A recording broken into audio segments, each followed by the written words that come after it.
우리는 사람을 대할 때마다 다 자기의 기준이 좀 있는 것 같습니다. 그래서 자기의 기준대로 사람을 판단하고 또 사람을 정죄하는 그런 경우를 많이 보게 됩니다.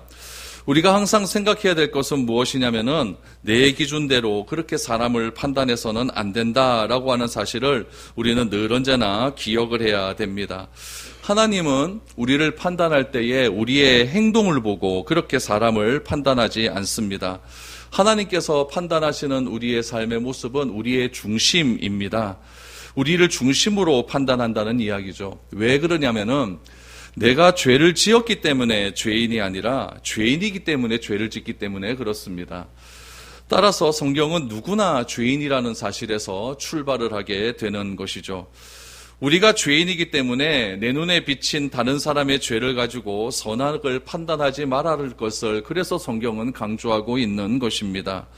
하나님은 행위가 중요한 것이 아니라 사람의 인격이 중요하다라는 것을 늘 언제나 강조하고 있는 것이죠. 왜냐하면 하나님은 인격이라고 하는 사람의 중심에서부터 모든 행동의 동기가 결정이 되어지고 동기가 우리의 행동을 선악으로 판단하기 때문에 그렇습니다. 그러므로 어떤 사람이 되느냐가 중요한 것이지 어떤 행위를 하기 위해서 신앙을 갖는다라는 것은 별로 중요한 것이 아닙니다.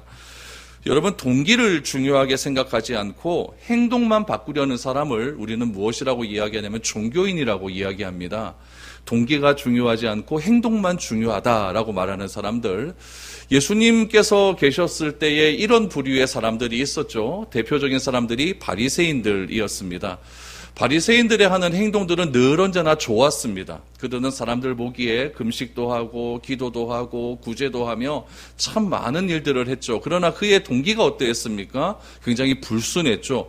그래서 예수님께서는 그런 바리새인들의 그런 행동들을 바라볼 때에 무엇이라고 말씀하셨냐면은 회칠한 무덤과 같다라고 말씀하시죠. 무덤에 여러분 아무리 반짝반짝거리는 그런 좋은 것들을 치장한다고 해서 그게 무슨 소용이 있겠습니까? 속은 다 썩어서 그렇게 냄새나는 무덤일 수밖에 없는데요. 그래서 우리가 신앙을 가지는 이유는 그런 의미에서 분명하는 것이죠. 성경에서 말하는 우리의 신앙을 가지는 이유는 무엇이냐면은 우리가 바로 그 사람이 되어야 된다라는 거죠. 그렇다면 그 사람은 바로 누굴까요? 그리스도를 닮아가는 사람입니다. 그리스도를 닮아가는 사람이 되기 위해서는 우리가 하나님을 알아야 되는 것이고 그 하나님을 알을 통해서 내 마음 가운데 있는 동기가 변할 때에 우리가 하나님이 마음에 맞는 바로 그 사람이 될 수 있음을 성경은 늘 언제나 강조하고 있는 것입니다. 그래서 그 하나님을 알의 중심에는 무엇이 있냐면은 여러분 이것이 중요합니다. 하나님이 행하시는 선택, 하나님이 행하시는 판단, 하나님이 행하시는 모든 행동은 항상 옳다라고 하는 믿음이 있어야 됩니다. 내 선택과 내 판단과 내 행동이 옳은 것이 아니라 하나님의 선택과 하나님의 판단과 하나님이 옳다라고 하는 그 믿음이 있어야만 신앙생활하는데 절대 우리가 갈등이 없는 것이죠. 왜 갈등이 있을까요? 하나님은 왜 내가 원하는 대로 안 해주실까? 여기에서 갈등이 나오는 것 아닙니까? 왜 안 해주실까요? 내 선택보다 내 원함보단 하나님의 원함이 옳기 때문에 그렇다라는 것이죠.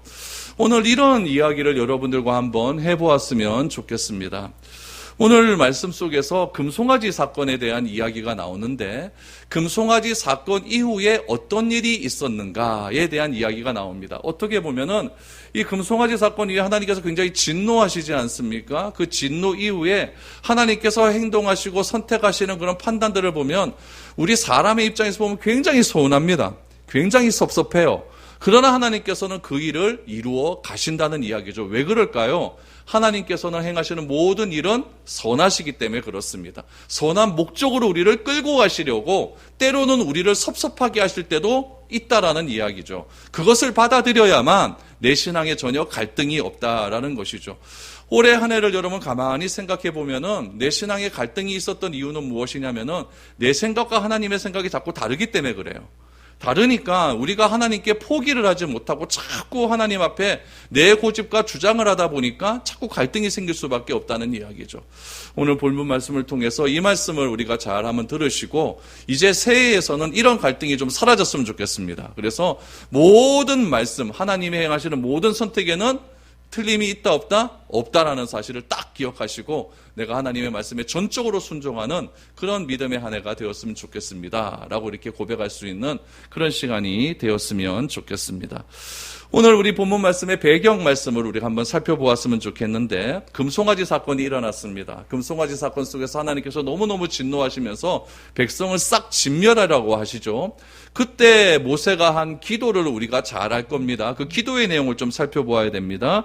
출애굽기 32장 31절 32절을 보십시오. 모세가 여호와께로 다시 나아가 여짜오되 슬프도소이다. 이 백성이 자기들을 위하여 금신을 만들어 싸우니 큰 죄를 범하였나이다. 그러나 이제 그들의 죄를 사하시옵소서. 그렇지 아니하시오면 원하건대 주께서 기록하신 책에서 내 이름을 지워버려 주옵소서라고 말합니다. 모세는 자신의 이름을 주께서 기록하신 책에서 내 이름을 지워버려도 좋으니까 내 하나님의 백성을 좀 살려주십시오라고 간절히 기도합니다. 오늘 본문에서 중요한 핵심은 무엇이냐면은 이런 모세의 기도에 대해 하나님께서 행하신 결정에 대한 반응입니다. 어떤 반응이 과연 일어날까요? 하나님은 어떤 결정을 하셨을까요? 오늘 본문 1절을 보십시오. 여러분, 1절에서 그동안 잘못되었는 것이 좀 다른 점이 무엇인지를 여러분 발견하셔야 됩니다. 1절을 제가 다시 한번 읽어보겠습니다. 여호와께서 모세에게 이르시되 너는 내가 애굽 땅에서 인도하여 낸 백성과 함께 여기를 떠나서 내가 아브라함과 이삭과 야곱에게 맹세하여 내 자손에게 주기로 한 그 땅으로 올라가라 라고 말합니다. 여러분, 대충 이렇게 읽다 보면 틀린 거 하나도 없어요. 하나도 없어요. 그런데 하나님께서 모세에게 말씀하실 때 이상한 부분을 하나 찾아내야 됩니다. 그것은 무엇이냐면은 평소에 하나님께서 모세에게 말씀하실 때 이스라엘 백성들을 어떻게 말씀하셨냐면은 내가 애굽 땅에서 인도해냈다라고 말합니다. 애굽 땅에서 인도해내신 주체는 누굽니까? 하나님이에요. 근데 오늘 1절을 다시 보십시오. 너는 내가 애굽 땅에서 인도하여 낸, 누가 인도해냈다고 합니까? 모세가 인도해냈다는 거예요. 이게 차이점이에요. 이 부분을 놓치게 되면은 여러분 뒷부분에 뭐 별로 틀린 건 없는데 왜 이러나 이렇게 생각이 들 수가 있다는 이야기죠. 1절에서 하나님이라고 하는 표현 대신에 모세 너가 애굽 땅에서 인도하여 낸 백성이라고 이야기를 합니다. 여러분 왜 하나님께서 이런 말씀을 하셨을까요? 그냥 우리식으로 표현하면 하나님이 좀 삐지신 겁니다. 삐지신 거예요. 하나님의 마음이 상하신 거죠. 이 백성은 하나님의 백성인데 하나님의 백성이 아니라 모세 네 백성이다 이렇게 말씀을 해버리는 거죠. 여러분 우리가 사람과 이렇게 관계를 하다 보면 싸울 때가 좀 있어요. 싸울 때가 있는데 어떤 사람은 금방 마음이 풀리는 사람이 있습니다. 그런데 어떤 사람은 조금 시간이 필요한 사람이 있어요. 정리를 좀 해야 된다는 이야기죠. 시간이 필요한 사람이 있어요. 금방 풀리는 사람이 주로 하는 말이 뭡니까? 나는 뒤끝이 없다 이렇게 얘기합니다. 뒤끝이 없어요. 시간이 걸리는 사람은 무엇이라고 이야기합니까? 마음이 정리를 할 때까지 뭘 달라 그래요? 시간을 좀 달라라고 이야기를 합니다. 여러분 뒤끝 없는 게 좋은 겁니까? 시간을 달라고 하는 게 좋은 겁니까? 여러분 내 스타일에 맞으면 내 스타일이 맞는 거겠죠. 여러분 둘 다 맞는 겁니다. 둘 다 맞는 거예요. 여러분 빨리 풀리는 사람은 뭘 할 줄 알아야 될까요? 좀 기다려줄 줄 알아야 되는 것이고 시간이 걸리는 사람은 빨리 풀리는 사람의 마음을 이해할 줄 알아야 된다는 이야기입니다. 그런데 오늘 본문의 말씀을 보면은 하나님은 빨리 풀리는 것 같습니까? 시간이 좀 걸리는 것 같습니까? 시간이 좀 걸려요. 뒤끝이 좀 있습니다, 하나님이. 그래서 하나님께서 금송아지를 만들어 갖고 이 금송아지가 이 신이 우리를 내 애굽에서 이끌어냈다 그러니까 하나님께서 뒤끝을 어떻게 보이시냐? 네 백성이라고 이야기해 보죠. 모세 너가 애굽 땅에서 인도하여 낸 백성. 그거 데리고 그 사람들 데리고 적과 꿀이 흐르는 땅으로 가버려라 이렇게 말씀을 해 보내는 거죠. 거기다가 하나님의 뒤끝을 보십시오. 2절 3절 내가 사자를 너보다 앞서 보내어 가나안 사람과 아모리 사람과 헷 사람과 브리스 사람과 히위 사람과 여붓 사람을 쫓아내고 너희를 젖과 꿀이 흐르는 땅에 이르게 하려니와 나는 너희와 함께 올라가지 아니하리니 너희는 목이 곧은 백성인즉 내가 길에서 너희를 진멸할까 염려함이니라 하시니 라고 말하죠. 하나님께서는 네 백성인데 내가 너하고 한 약속은 일단 지키겠다라는 거죠. 내가 같이 가는 것이 아니라 무엇을 보낸다? 천사를 먼저 보낸대요. 사자를 먼저 보내어서 가나안 사람에 있는 7 족속을 싹 쓸어버리겠다라고 말씀을 하십니다. 그러나 나는 그 땅에 너희와 같이 가지 않겠다라고 말씀을 하고 있는 것이죠. 왜 여러분 이 표현이 중요할까요? 이스라엘 백성에게 있어서 가장 정체성은 무엇이냐면 행동에 있는 것이 아니에요. 안식일을 지키고 절기를 지키고 뭐는 먹고 안 먹고 이게 있는 게 아니에요. 이스라엘 백성이 하나님의 백성이 될 수 있는 이유는 무엇이냐면은 이스라엘 백성 가운데 누가 계신다? 하나님이 계신다. 이게 중요한 거죠. 내가 그리스도인인 이유는 무엇이냐면 내 안에 누가 계시는 겁니까? 성령 하나님께서 계셔서 나의 모든 삶을 주관하시고 내가 어떤 일과 어떤 상황에 있다 할지라도 끝까지 나를 포기하지 않으시고 지키시는 하나님이 나와 함께 하신다. 이 정체성이 중요한 것 아니겠습니까? 근데 아무리 이스라엘 백성들이 하나님께서 약속하신 가나안 땅에 들어가서 거기서 잘 먹고 잘 산다 할지라도 그 가운데 하나님이 없다고 한다면 이것은 여러분 하나님의 백성이 아닌 것입니다. 그럼 하나님께서 왜 이스라엘 백성들과 그 땅에 같이 들어가지 않으려고 하실까요? 단순히 금송아지 사건 때문에 그럴까요? 물론 그럴 수도 있습니다. 그러나 중요한 것은 무엇이냐면은 3절 말씀에 보면 그 이유를 분명하게 말씀하고 있어요. 왜 내가 너희와 함께 올라가지 않겠느냐? 너희는 목이 곧은 백성인즉 내가 길에서 너희를 진멸할까 염려함이라 라고 말을 하고 있습니다. 여러분, 내가 하나님께서 나와 함께 가지 않겠다라고 하는 말을 듣게 되면은 우리의 눈에 보기는 정말 서운합니다. 어떻게 하나님이 이럴 수가 있을까? 내 눈에 보이는 정말 이거는 막 안타까운 거예요. 불만족한 결정이 나에게 들어오게 되니까 하나님 내가 용서한다고 죄 용서한다고 내가 회개하지 않았습니까? 그럼 나와 좀 어떻게 좀 해주셔야죠. 정말 불만족한 결정을 함에도 불구하고 여러분 우리의 믿음은 어떤 믿음이 되느냐? 하나님이 가지 않겠다 할지라도 그것을 받아들일 수 있는 믿음이 있어야 된다는 이야기예요. 그럼 왜 하나님께서 가지 않아야 되겠다고 진짜 말씀하실까요? 진짜 이스라엘을 버려서 그럴까요? 그게 아니라는 이야기예요. 왜 그러느냐? 너희는 목이 곧은 백성인즉 무슨 말이에요? 교만하다는 이야기죠. 교만한 백성이니까 나는 교만한 백성들과 같이 올라가다가 너희를 싹 죽여버릴 것 같아. 그래서 못 가겠어 이 얘기예요. 이 말은 무슨 말이냐면은 하나님은 죄와 함께할 수 없는 분이라는 이야기예요. 성경에서 가장 심각한 죄는 교만 아닙니까? 그 교만한 백성과 내가 같이 가다가는 나 하나님은 거룩하신 분인데 그 거룩한 분이 어떻게 죄와 같이 갈 수가 있겠느냐? 그럼 하나님의 정체성도 흔들려 버리는 것 아니겠습니까? 그러니까 일단은 너희가 이 죄에서 완전히 벗어나야 돼. 그러기 위해서 내가 너희와 같이 가서는 안 되겠다는 이야기죠. 이런 하나님의 선한 뜻을 모른다면 우리는 서운할 수가 있는 거예요. 그러나 하나님께서 우리 눈에 보이기에 하나님께서 행하시는 선택이 비록 내 마음에 들지 않고 내 계획에 맞지 않고 내 행동에 맞지 않고 내 생각에 맞지 않다 할지라도 하나님은 모든 것을 합력하여 선을 이루시는 분이기 때문에 일단 하나님 내가 믿겠습니다. 하나님의 뜻에 따를 수 있는 그 믿음을 주십시오. 이렇게 기도함이 필요하다는 이야기입니다. 하나님은 이스라엘 백성들의 죄가 목이 곧다라고 그렇게 이야기를 하고 있는 것이죠. 여러분 이 말이 참 무서운 말 아닙니까? 성경에서 나오는 대다수의 사람들은 이 목이 곧은 이 교만함 때문에 다 무너지고 맙니다. 출애굽기에서 여러분 출애굽을 할 때 이스라엘 그 애굽 땅에 몇 가지의 재앙이 내리죠? 10가지의 재앙이 내리잖아요. 그때마다 여러분 출애굽기를 가만히 한번 읽어보시면은 바로에게 하나님께서 완고하고 완악한 마음을 주셨다고 이야기를 합니다. 한번 보시겠어요? 10장 20절입니다. 출애굽기 10장 20절에 보면은 그러나 여호와께서 바로의 마음을 완악하게 하셨으므로 이스라엘 자손을 보내지 아니하였더라 라고 말합니다.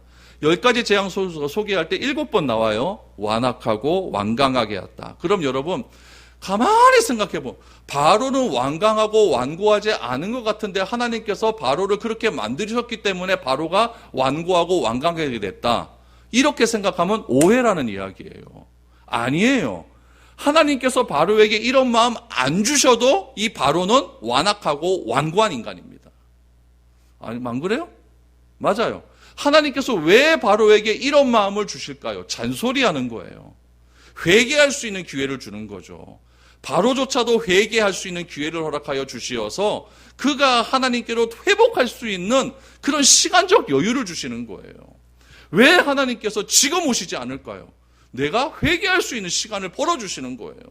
지금 오셔서 심판한다 그러면 우리 어떻게 될까요? 와, 회개도 못하고 진짜 막 끝장날 수 있는 것 아닙니까? 왜 주님의 재림이 늦어질까요? 왜 주님의 생활이 정한 내가 생각하는 그 시간에 안 임할까요? 회개하라는 거예요. 회개하라는 거예요. 그 시간을 허락하여 주시는 것이죠. 그러므로 하나님께서 완고하고 완강한 사람에게도 은혜를 베풀어 주시기만 하면 그 사람이 변화될 수 있는 거예요. 그런데 누구의 결정으로 변화가 안 되는 겁니까? 바로 자신의 결정으로 변화가 안 되는 거예요. 우리도 수많은 하나님의 간섭을 받습니다. 삶을 살아가면서 간섭 얼마나 많이 받아요.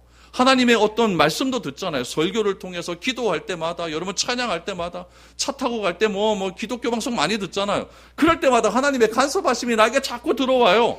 근데 내가 그 결정에 따르지 않는 것이지 하나님이 잘못된 겁니까? 그거 아니잖아요. 여러분, 그러므로 하나님께서 어떻게 해서든지 간섭하시는 것이 은혜라는 이야기예요. 간섭하시는 것이 은혜라는 이야기죠. 그 간섭이 여러분 칭찬이든 잔소리든 그것이 은혜입니다. 제가 어머니께만 가면 우리 어머니는 저를 손을 잡고 맨날 엉덩이 두들기고 아이고 잘생긴 우리 아들 이랍니다. 저는 그 말씀 좀 안 했으면 좋겠거든요. 그런데 그 말씀 안 하니면 어머니가 없다. 이거 좀 이상할 것 같아요. 그럼 잔소리 듣는 게 은혜인 줄 아시기 바랍니다. 하나님의 잔소리가 나를 변화시키는 그런 삶의 길로 인도하신다는 이야기예요. 어떤 사람은 설교를 들으면은 설교할 때마다 우리 목사님들이 판단하고 정죄하는 그런 설교를 많이 하신다 그래요. 어떻게 하겠습니까? 설교가 그런 거예요. 성경이 그런 거예요. 그런 잔소리를 듣는 것이 은혜이죠. 내 마음에 좋은 설교만 들으려면 뭐하러 설교 듣습니까? 뭐하러 설교 들어요? 그냥 도덕경 읽고 노자 순자 그런 거 읽는 게 훨씬 낫죠. 성경은 여러분 자꾸 우리에게 잔소리를 하십니다. 잔소리를 해서 어떻게 해서든지 우리를 선한 길로 인도하시려고 하는 그런 하나님의 은혜를, 하나님의 마음을 우리가 알지 못한다고 한다면 성경 정말 어려워 이렇게밖에 나올 수밖에 없다는 이야기죠. 그러면 여러분 백성들이 여러분 하나님께서 말씀하시죠. 나 너희와 같이 안 올라갈 거야. 넌 내 백성 아니야? 모세 백성이야? 같이 안 올라갈 거야. 그 대신에 내가 천사 먼저 보내주셔서 그 땅 보내줄게. 그 땅 보내줄게. 그러나 난 너희와 같이 안 가. 왜? 너희는 목이 곧은 백성이니까 이렇게 얘기했어요.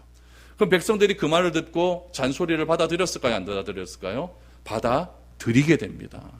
여러분 그것이 놀라운 은혜가 시작이 된다는 이야기죠. 안 받아들였다면 하나님께서 가나안 땅까지 안 가셨겠죠. 그러나 백성들이 그것을 받아들이고 어떻게 변화된 모습을 보이는지 오늘 그것을 보셔야 됩니다. 첫 번째, 하나님의 말씀이 백성에게 임하자 백성들은 자기 잘못이 무엇인지를 깨닫게 됩니다. 여러분 우리의 깨달음은 하나님의 말씀의 기준 때문에 내 삶을 점검하는 것이지 내 생각과 내 삶의 방식으로부터 나오는 것이 아니라는 것을 기억해야 됩니다. 내가 회개할 수 있는 이유는 무엇이냐면은 내 잘못이 무엇인지 깨달을 수 있는 이유는 뭐냐면은 내 경험도 아니고 내 지식도 아니고 내 가치도 아닙니다. 내가 내 잘못을 깨달을 수 있는 이유, 기준은 무엇이냐? 온전히 하나님의 말씀입니다. 그 말씀을 듣고 내가 깨닫는 것이지 사람의 말을 듣고 깨닫는 건 아니라는 이야기예요. 이 말씀은 여러분 하나님께서 어떤 말씀을 하셨어요? 너희는 목이 곧은 백성이다. 거기서 백성들이 무너지는 것 아닙니까? 그러므로 우리도 마찬가지예요. 하나님의 말씀을 듣고 내가 어떤 상태인지를 알아야 된다는 이야기예요. 여러분 오늘 하나님의 말씀을 다 듣잖아요. 우리가 얼마나 하나님의 말씀을 다 들었습니까? 오늘 이 시점에서 하나님의 말씀을 들을 때 우리 교회 상태는 어떤 것 같습니까? 나의 신앙적인 상황은 어떤 것 같습니까? 여러분과 관계를 맺고 있는 사람과의 관계 속에서 그 상대방과 나와의 관계는 어떤 것 같습니까? 하나님의 말씀을 우리가 너무나 많이 듣습니다. 너무나 많이 들음에도 불구하고 내 상황을 인식하지 못한다면은 우리는 누구와 똑같느냐? 바리새인과 똑같습니다. 내가 이런 행동을 했으니까 하나님께서 기뻐하실 거야. 내 행동 가지고 사람을 판단하고 그런 일밖에 될 수가 없는 거예요. 하나님이 원하시는 것은 행동이 아니라 나의 마음의 행동의 동기예요. 중심이에요. 나의 중심이 변해서 나오는 행동이 중요한 것이지 내 마음은 여러분 그 무덤 안에 썩어서 냄새나는 뼈와 같은데 시체와 같은데 행동만 아름답게 회칠한 무덤이 되어서 여러분 그것이 무슨 의미가 있겠습니까? 하나님의 말씀이 나에게 들어온다고 한다면 하나님의 말씀을 내가 읽고 기도하고 찬양을 통해서 하나님의 말씀을 내가 깨달았다고 한다면 내 상황이 어떤지를 알아야 된다는 것이에요. 그것이 중요하다는 이야기죠. 백성들은 내 상황이 어떤지를 알기를 시작합니다. 너희는 목이거든 백성인지. 여기서 알기를 시작하는 거죠. 두 번째로 백성은 말씀을 통해 알게 된 자신의 상태를 보고 회개하기 시작합니다. 회개가 어떻게 일어나는지 보시기 바랍니다. 4절 5절입니다. 백성이 이 준엄한 말씀을 듣고 슬퍼하여 한 사람도 자기의 몸을 단장하지 아니하니 여호와께서 모세에게 이르시기를 이스라엘 자손에게 이르라. 너희는 목이 곧은 백성인즉 내가 한순간이라도 너희 가운데에 이르면 너희를 진멸하리니 너희는 장신구를 떼어내라. 그리하면 내가 너희에게 어떻게 할 것인지를 정하겠노라 하셨음이라. 이스라엘 자손이 호렙산에서부터 그들의 장신구를 떼어내니라 라고 말합니다. 그러면 사실을 알지 못하면 회개할 필요도 없습니다. 알지 못하는데 무슨 회개가 있겠습니까? 그러나 사실을 알았다고 한다면 그것을 머릿속에만 알고 있는 것이 아니라 사실을 알면 행동으로 옮겨야 된다는 이야기예요. 현실을 바라보는 나의 시선이 피상적으로만 바라보는 것이 아니라 호기심으로 바라보는 것이 아니라 행동으로 옮길 수 있는 행하는 신앙이 우리에게 필요하다는 이야기예요. 여러분, 후회와 회개는 달라요. 후회와 회개는 달라요. 후회하는 사람은 사실을 보기는 하지만 반성만 합니다. 그러나 회개하는 사람은 행동으로 변화된 모습을 보여줍니다.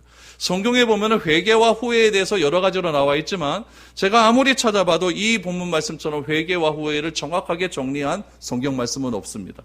고린도후서 7장 8절 이하를 보십시오. 여기서 보면은 회개와 후회의 정의가 분명하게 등장을 합니다. 여러분도 한번 보시기 바랍니다.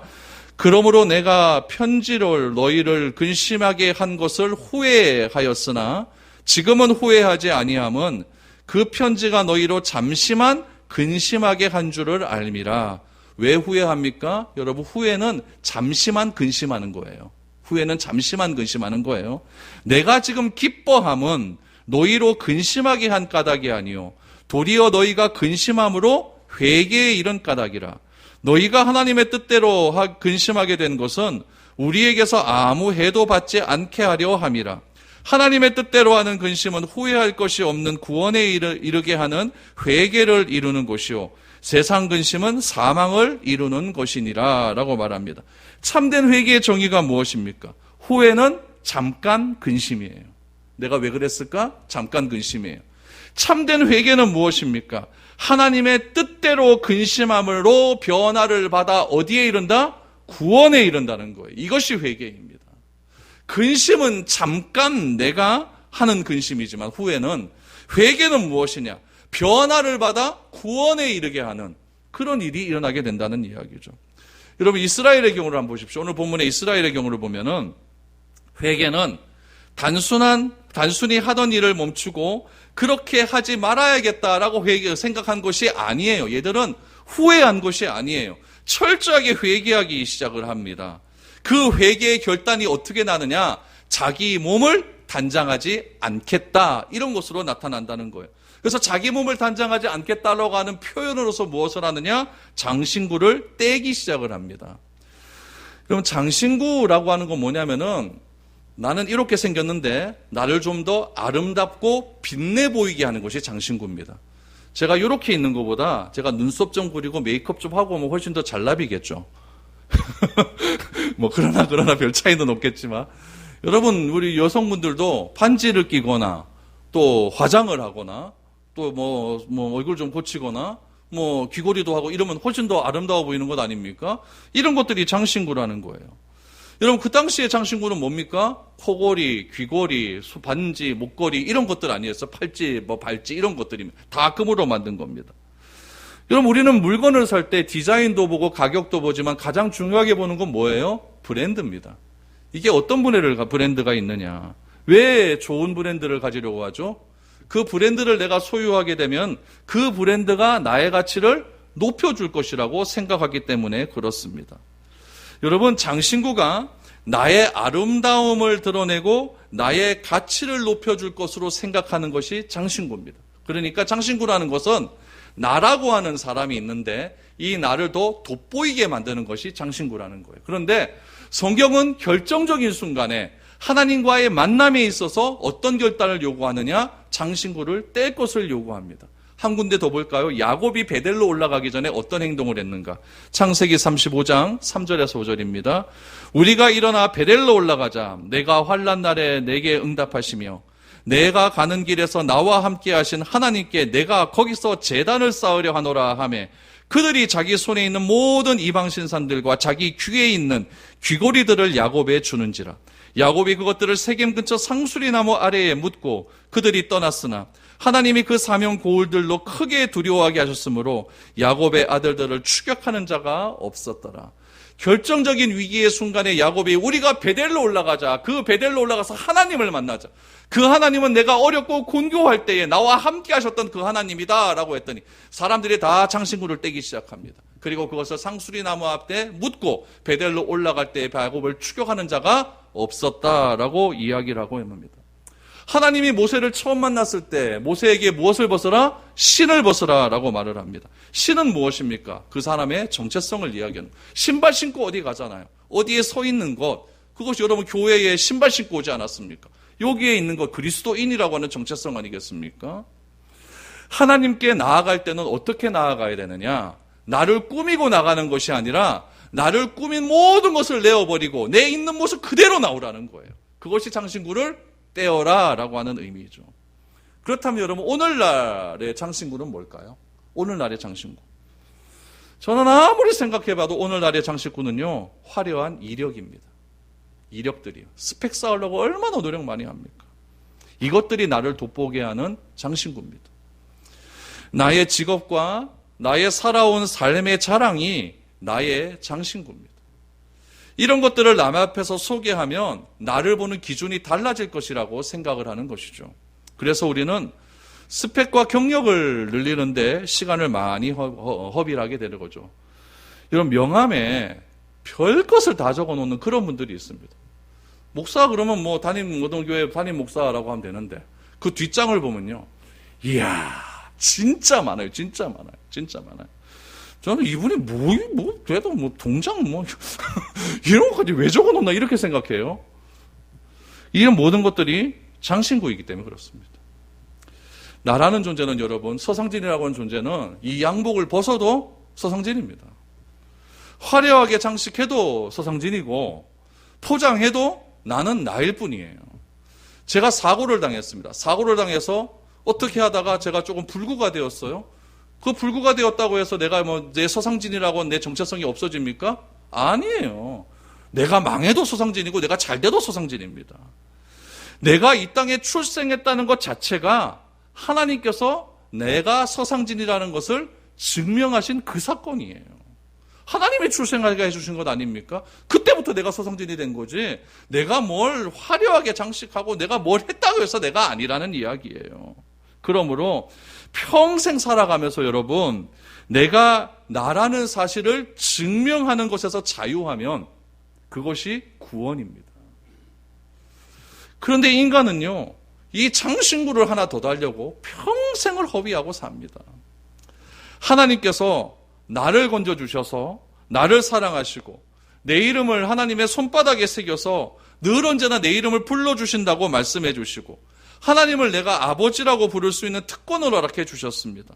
이 사실을 믿으면 장식구에 집착하는 그런 우리의 세속적인 인생의 그런 모든 것들은 마무리되고 나를 부정하는 삶이 시작이 되어집니다. 성경에 보면은 나를 부정하는 삶의 최고의 절정은 세례 요한의 고백입니다. 뭐라고 고백했느냐? 요한복음 3장 30절에 보니까 그는 흥하여야 되겠고 나는 쇠하여야 하리라. 이것이 장신구를 떼버린 사람의 고백입니다. 이것이 무슨 고백이냐? 나는 십자가를 지고 가겠다. 이 고백이에요. 이런 고백이 자기 부정 아니겠습니까? 자기를 부정하며 살아가는 것이 신앙인의 삶이라고 예수님은 평생토록 그렇게 말씀해 주셨습니다. 그런데 여러분, 교회도 나의 장신구입니다. 우리 교회가 몇 평인 줄 알아요? 우리 교회 몇 명 모이는 줄 알아요? 이게 장신구예요. 여러분, 담임 목사도 여러분들의 장신구입니다. 제가 어떤 교회 권사님 만나도 우리 담임 목사님은요, 어느 교회 이사장이고요, 어느 대학 교수로 출강하고 있고요. 대단하지 않습니까? 교수로 출강하는 거하고 자기 교회하고 그건 뭔 상관입니까, 그게? 우리 교회 목사님은 이런 스펙 가졌다. 이거 자랑하는 거죠. 이게 내 장신구죠. 자식도 장신구 아닙니까? 우리 자식 이 정도예요. 이것도 내 장신구입니다. 그러나 오늘 본문 말씀해 보니까 참된 회개는 뭐라고요? 이런 모든 장신구를 떼내는 겁니다. 그래야 나의 곧은 목이 꺾이게 되는 거예요. 이스라엘 백성들은 하나님께서 백성들의 목이 곧다고 하신 말씀을 듣고 한 사람도 장신구를 자기 몸에 단장하지 않습니다. 하나님은 장신구를 몸에 떼어내면 이스라엘 백성들을 내가 어떻게 할지 결정하겠다, 이렇게 판단하십니다. 이스라엘 백성은 그래서 그 말씀을 듣고 호렙산에서 한 사람도 빠짐없이 자신의 모든 장신구를 떼내기 시작을 합니다. 이스라엘 백성들은 말씀을 듣고 자신의 죄가 무엇인지를 알게 되고 행동하는 회개의 모습을 보여주었습니다. 그 회개의 모습은 장신구를 떼어내고 있는 모습 그대로 하나님께 나아가는 것이었습니다. 셋째, 하나님께서 말씀하신 그 말씀을 깨닫고 회개합니다. 그럼 뭐가 되어야 될까요? 이제는 하나님과의 관계가 회복되어야 됩니다. 7절에서 10절을 보십시오. 모세가 항상 장막을 취하여 진 밖에 쳐서 진과 멀리 떠나게 하고 회막이라 이름하니 여호와를 앙몽하는 자는 다 진 바깥 회막으로 나아가며 모세가 회막으로 나아갈 때에는 백성이 다 일어나 자기 장막문에 서서 모세가 회막에 들어가기까지 바라보며 모세가 회막에 들어갈 때에 구름 기둥이 내려 회막문에 서며 여호와께서 모세와 말씀하시니 모든 백성이 회막 문에 구름 기둥이 서 있는 것을 보고 다 일어나 각기 장막문에 서서 예배하며 라고 말합니다. 여러분, 여기 보니까 모세가 뭘 취했다 그래요? 장막을 취했다고 합니다. 여러분, 광야에서 이스라엘 진중에 있었던 것이 장막이에요. 장막은 이스라엘을 중심으로 해서 동서남북에 각 지파 세 지파씩 그렇게 있었어요. 그런데 장막이 지금 출애굽기 33장에서 완성이 되었습니까? 안 되었습니까? 안 되었을 때예요. 장막은 언제 완성되느냐? 출애굽기 40장에서 완성됩니다. 그러니까 지금 이거는 임시 회막을 지금 모세가 취하게 되는데 그 회막을 어디에다 취했느냐? 진 안에 있는 것이 아니라 진 바깥에다 취했다라고 말을 합니다. 잘 보세요, 여러분. 이거 중요한 거예요. 7절 다시 보세요. 모세가 항상 장막을 취하여 진 밖에 쳐서 진과 멀리 떠나게 하고 회막이라 이름하였다라고 말합니다. 왜 진 밖에다가 회막을 만들었을까요? 회막이라고 하는 이름의 뜻이 무슨 뜻이냐면은 만남의 집이라는 뜻이에요. 만남의 집. 여러분, 미국의 청교도들이 처음 들어가서 예배당을 세우지 않습니까? 그 예배당의 이름을 뭐라고 불렀냐면은 만남의 집이라고 불렀어요. 정말 귀한 이름이죠. 이곳에서 하나님을 만나겠다는 이야기예요. 이스라엘 백성들이 원래 장막은 회막은 진중에 있어야 되는데 모세가 이 회막을 진 밖에다 만들어버렸어요. 왜 그랬을까요? 아직 이들의 죄가 있기 때문에 그래요. 하나님과의 관계가 회복되지 않았기 때문에 그래요. 하나님은 거룩하신 분이기 때문에 하나님의 만나는 그 장소가 죄 중에 있으면 안 되기 때문에 그래요. 그래서 진 밖에다가 회막을 만들어 놓았습니다. 여러분, 이 회막이 만남의 장소가 돼요. 당시 고대 세계에서는요, 자기 민족들이 믿는 신의 형상을 있었어요. 그러니까 애굽도 보면은 뱀도 있었고 개구리도 있었고 다 형상들이 있지 않습니까? 근데 하나님은 보입니까? 안 보입니까? 안 보여요. 그러다 보니 이스라엘 민족들도 보이는 하나님을 원한 거예요. 그 보이는 하나님이 금송아지 아닙니까? 그래서 만든 것이 금송아지. 그래서 하나님은 자신이 이스라엘과 함께 하셔야 되는데, 결단하셔야 되는데, 그 함께 하신다는 증거로서 뭘 만들어 주신 거예요? 회막 하나 만들어라. 내가 거기서 너희를 만나겠다. 이렇게 말씀하신 거죠. 그런데 회막이 진 밖에 있습니다. 아직 이스라엘이 금송아지 사건 때문에 죄가 완전하게 해결되지 않았기 때문에 그렇다는 이야기예요. 진 밖에 회막을 만들고, 그래서 그곳에서 기도와 예배의 장소로서 하나님을 만날 수 있도록 해준 겁니다. 무슨 말이냐? 죄와 거룩을 구별한 거예요. 거룩은 무엇이냐? 죄와 구별되다. 이것이 거룩이거든요. 그런데 그 만남의 장소에 누가 갑니까? 회막에 여호와를 앙망하는 자들이 달려가기 시작을 합니다. 그러자 그곳에 구름 기둥이 다시 등장을 합니다. 그럼 구름 기둥은 하나님께서 이스라엘을 인도하신다는 상징성이 있지 않습니까? 근데 구름 기둥이 회막에서 다시 등장했다는 건 뭐냐면은 금송아지 사건 이후에 그곳에 구름 기둥이 없어졌다는 이야기예요. 인도 안 하겠다는 이야기죠. 근데 회막을 만들어 놓으니까 여호와를 앙망하는 자들이 그곳으로 뛰어가서 우리가 하나님께 기도하고 예배하겠다고 하니까 그곳에 다시 뭐가 등장을 합니까? 구름 기둥이 등장한다는 것은 이제 내가 너희를 인도하겠다고 하는 상징적인 증거가 나타나는 거예요. 그곳에서 여호와를 앙망하는 자들이 예배하기 시작합니다. 그러므로 우리도 마찬가지예요. 이 예배당이 회막 아닙니까? 이곳에서 어떻게 나와야 됩니까? 억지로 나오는 것이 아니라 여호와를 앙망하는 마음으로 나오는 거예요. 우리의 삶은 여러분 고난의 연속이에요. 올 한 해도 얼마나 많은 고난이 있었습니까? 제가 장담하건대 내년에도 고난은 다 있어요. 없을 수가 없죠. 그러나 하나님께 말씀을 듣고 내 상태가 어떤지 깨닫고 회개하여서 여호와를 하나님을 앙망하는 자로 나아가는 자는 새 힘을 주셔서 그 고난을 이기게 하실 줄로 믿습니다. 아니면 피할 길을 주시겠죠. 여러분 터널은요 반드시 끝이 있어요. 아무리 긴 터널이라도 가다 보면 끝은 나오게 되어 있다는 이야기예요. 견디면 된다는 이야기예요. 중간에 절대 좌절하지 마십시오. 하나님이 끝내지 않고 하나님이 포기하지 않았다고 한다면 나도 끝내면 안 되고 나도 절대 포기하면 안 된다는 이야기예요. 주님께서 주신 소명을 감당하는 삶을 살아야 된다는 이야기죠. 그래서 시편은 이런 고난에 대한 이야기를 이렇게 설명을 합니다. 우리 이 시편 34편을 읽고 한번 마쳤으면 좋겠습니다. 시편 34편 18절입니다. 우리 같이 한번 읽어보죠. 시작.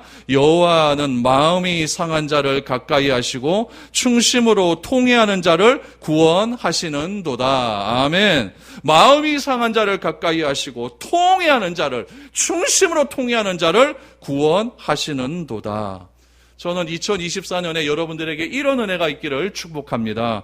마음이 상했다는 것은 몸이 고다졌다는 것이 아니라 내가 겸손해졌다는 이야기예요. 충심으로 통회한다는 것은 양다리 걸치지 않는다는 이야기예요. 세상의 가치와 하나님의 가치를 양다리 걸치지 않고 충심으로 하나님을 믿고 따라가는 자들, 그래서 완전히 회개를 통해 완전히 되돌아가는 삶을 살아가는 자들, 그런 하나님을 가까이 하는 자들에게 구원의 은혜를 날마다 더하게 하신다. 여러분 이거 말고 뭐가 더 있겠습니까? 이것이 우리의 정체성이 아니겠습니까? 경제적 위기가 전 세계로 임하는 시기입니다. 경제적 위기를 내 힘으로 어떻게 해결할 수가 있겠습니까? 내 힘으로 할 수 있는 문제가 아니에요. 이럴 때 우리의 마음을 바로잡아야 할 것은 충심으로 통회하는 삶의 태도입니다. 하나님이 하시는 결정은 다 옳습니다. 하나님이 하시는 말씀도 다 맞습니다. 이 사실을 믿는 자에게 하나님께서는 풍성한 은혜를 베풀어 주실 것입니다. 여호와는 마음을 상하게 하시고 상한 자를 가까이 하시고 충심으로 통회하는 자를 구원하신다는 사실을 꼭 기억하시고 2024년 새해에는 보다 풍성한 하나님의 은혜를 마음껏 누리며 살아갈 수 있는 뜻깊은 한 해가 될 수 있기를 축복드립니다.